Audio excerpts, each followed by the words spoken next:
কয়েকশো বছর ধরে চলা একটি মসজিদকে এবার মন্দির ঘোষণা করেছে ভারত। তবে এই ঘোষণা নরেন্দ্র মোদীর সরকার থেকে নয়, বরং এসেছে আদালত থেকে। আর এই ঘোষণাটি দেয়া হয় শুধুমাত্র একটি জরিপের উপর ভিত্তি করে। এতেই আদালতের রায় নিয়ে উঠেছে প্রশ্ন। বিস্তারিত জানাচ্ছেন শেখ ফরিদ। अब वहाँ पे सिर्फ पूजा होगी। उस पूरे परिसर का जो स्वरूप है वो एक हिंदू मंदिर का स्वरूप माना है कोर्ट ने, सरस्वती मंदिर का माना है।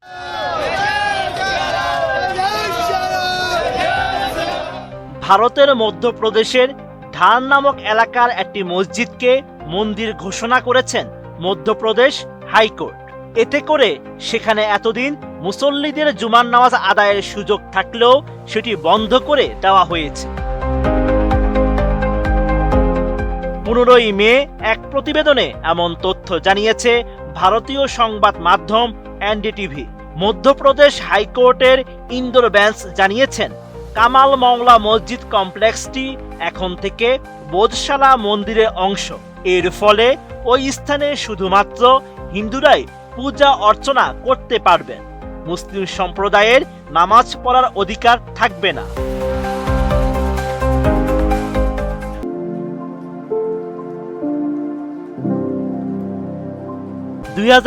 সালে ভারতের প্রত্নতাত্ত্বিক জরিপ সংস্থার নির্দেশনা অনুযায়ী সেখানে নামাজ আদায় করতেন মুসলিমরা। ভোজশালা এখনো ভারতের প্রত্নতাত্ত্বিক জরিপ সংস্থার নিয়ন্ত্রণে থাকবে। তবে এখন থেকে সেখানে শুধুমাত্র হিন্দুরা পূজা করতে পারবেন। মধ্যপ্রদেশ আদালত মুসলিমদের রাজ্য সরকারের সঙ্গে যোগাযোগ করে নতুন মসজিদ নির্মাণ করতে জায়গা বরাদ্দ নিতে বলেছেন। আদালতের 2 বিচারক বিজয় কুমার শুক্লা এবং অলোক অস্তি তাদের রায়ে বলেছেন, ভোজশালায় সংস্কৃত শিক্ষা কেন্দ্র এবং সরস্বতী দেবীর মন্দিরের অস্তিত্ব পাওয়া গেছে। হিন্দুদের দাবি, ভোজশালাটি একটি সরস্বতী দেবীর মন্দির এবং এটি তৈরি করেছিলেন রাজা ভোজ।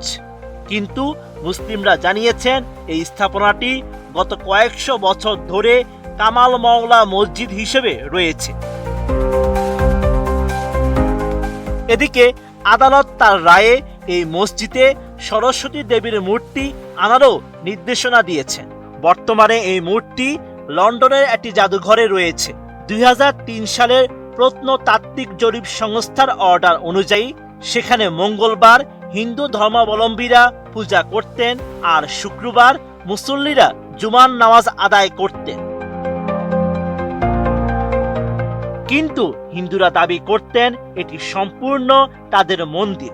তাদের দাবির প্রেক্ষিতে 2024 সালে মধ্যপ্রদেশ হাইকোর্ট কামাল মওলা মসজিদে কমপ্লেক্স জরিপ চালানোর নির্দেশ দেন। যারা জরিপ চালিয়েছেন তারা দাবি করেছেন এই স্থাপনাটি পূজা করার জন্য তৈরি করা হয়েছিল।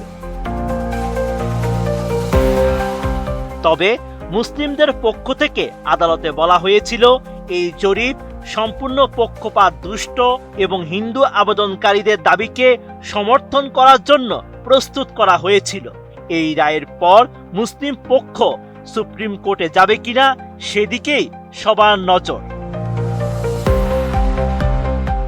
Sheikh Farid, ATN news.